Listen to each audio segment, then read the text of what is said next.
angry at it. What's all that about? Except that shit happens. Choice. Things either live in my van or I'm homeless.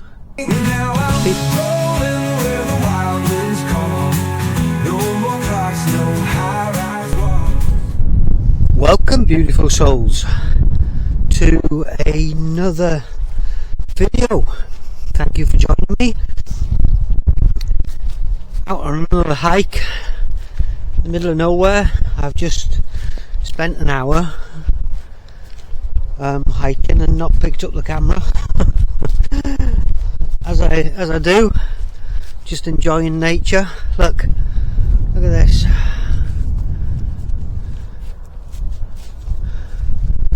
Might have turned a bit too fast then for you, but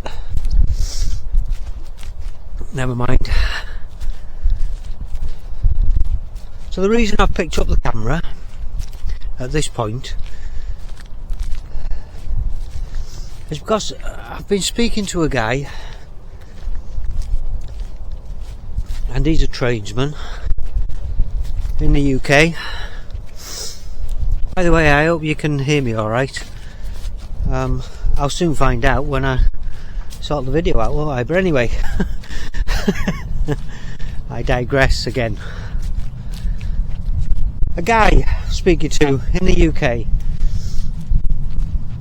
he's a tradesman.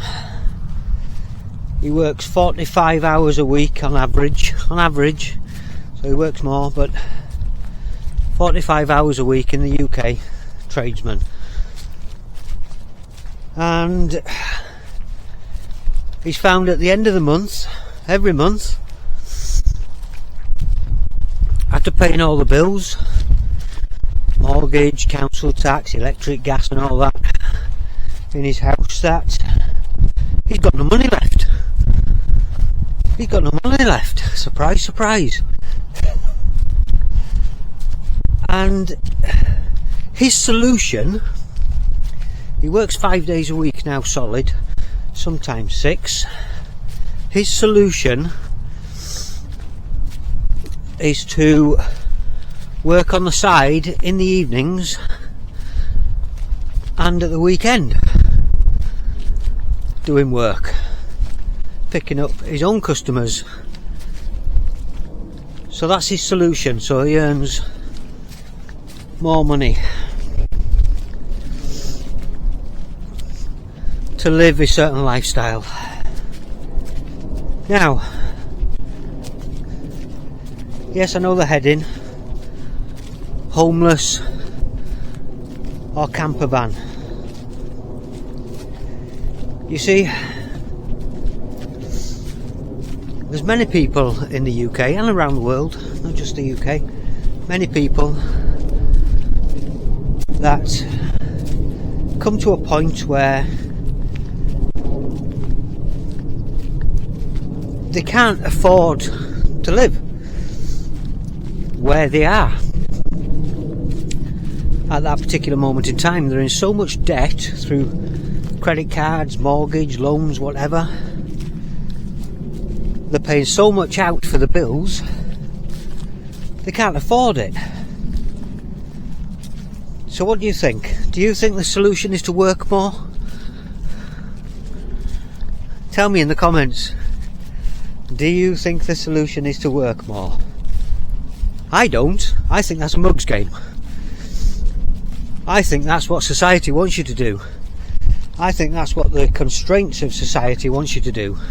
You see,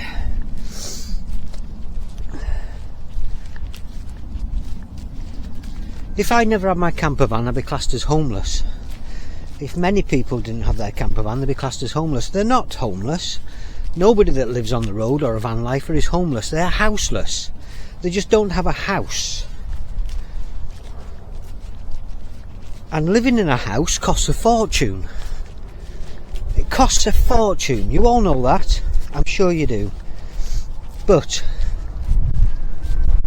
the problem is, with the way everything is forced into us, and advertising and manipulation and all that, that's another story, that is. But the way it is, it means that everybody has got not only the keeping up with the Joneses syndrome, which you all know what that is, you understand that, but also what I call the shed syndrome.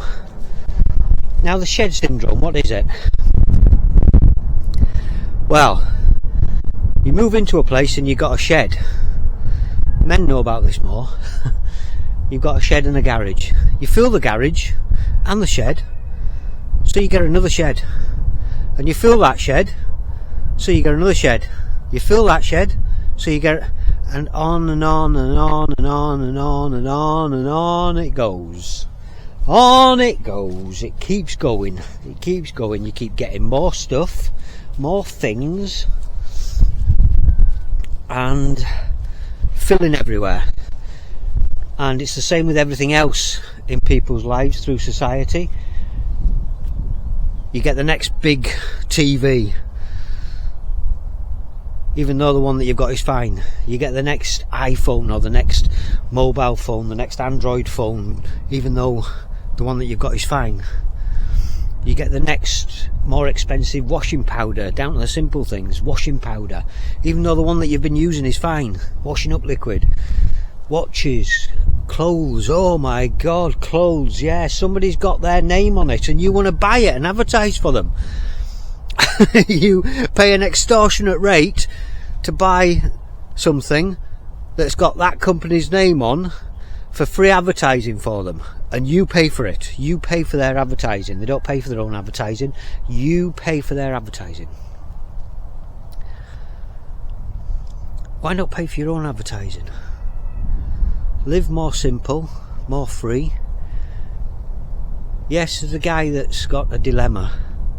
He either becomes homeless or he lives in a van. And his dilemma is that all his possessions will not fit in the van. Everything that he's got will not fit in the van. And he started putting things in the van. His huge TV wouldn't fit in it. So he got another TV. He got another TV. All these clothes that he's got wouldn't fit in it. They wouldn't fit in it. And he don't know which ones to take. So when you look in his van, you can't actually get in there because it's packed full of stuff. Stuff. That's what it is, stuff. That's all it is, stuff. The impermanence of life means that everything is born, everything lives, and everything dies. We can't get away from that. That's what life is. That's where it is. Just the same as possessions. Possessions come and they go. Buildings come and they go. Vans come and they go to the big scrap heap in the sky. Everything is impermanent. So why are you chasing it? Why are you chasing it? Just because society tells you to.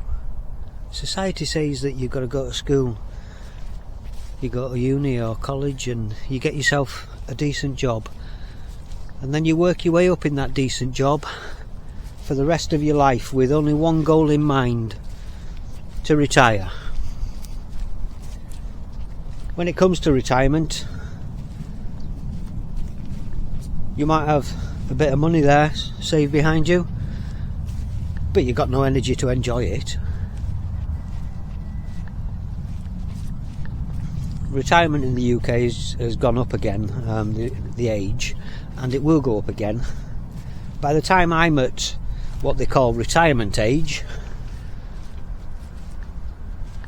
it'll have moved again. Because that's not another 20 odd years down the line.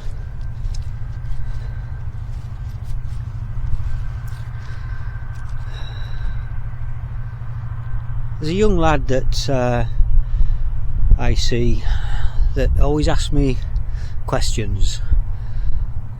It's a strange one. He always asks me these questions, and they're always profound questions that he asks. And one of the questions he asked me a few months ago when I went that way and I saw him, and he's only 10-year-old, by the way, he's only 10-year-old, and this is a 10-year-old lad. He says to me, Why are we not retired to start off with and then work later on in life? Why not? Why? I've got no answer for that. Really, for him, that he'd understand. Psychologically, I know why. For control of the masses, I know why. For businesses to sell things and keep selling them, I know why.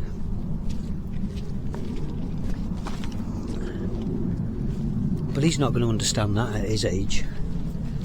Not fully. But you do. You understand it completely and utterly.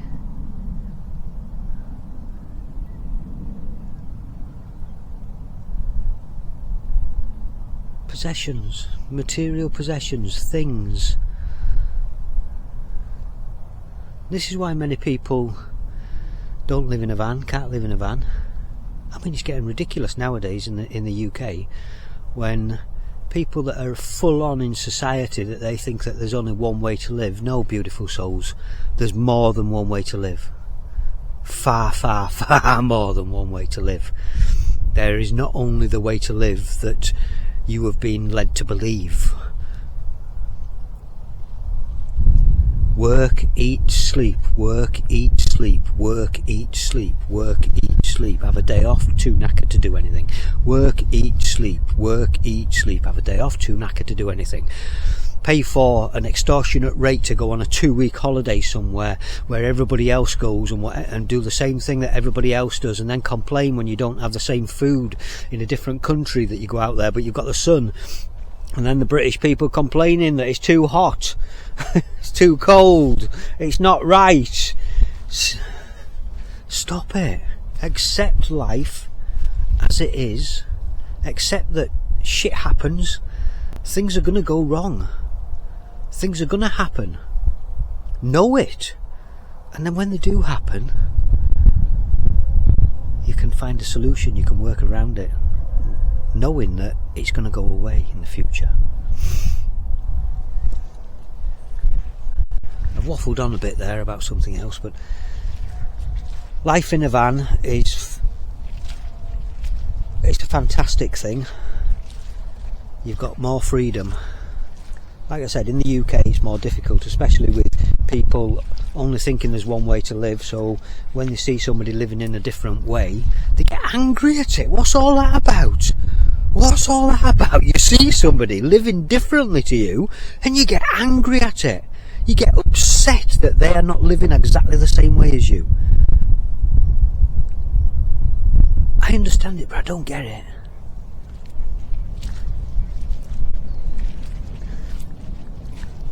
So, would you rather be homeless, or would you rather live in a van? Because many people have had to make that decision, and that's what they do. They live in a van rather than being homeless.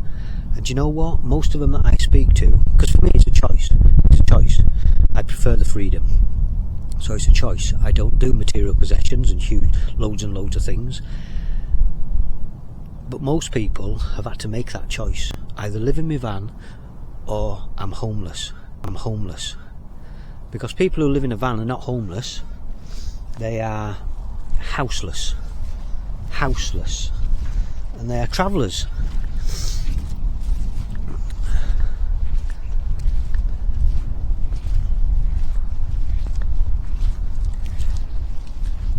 So, answer me in the comments. Would you rather be homeless? Tell me in the comments, or live in a van.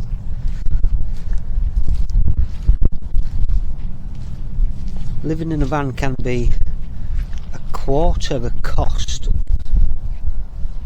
A lot less as well in many cases, a lot less in many cases. You have less stress, less hassle. The only companies that can put their prices up on you is the... Sorry, I'm looking at the floor, it's thick and muddy here. The only company that can put their prices up on you is the fuel, the diesel, petrol, whatever you use. That's it. Anyway, I've waffled on.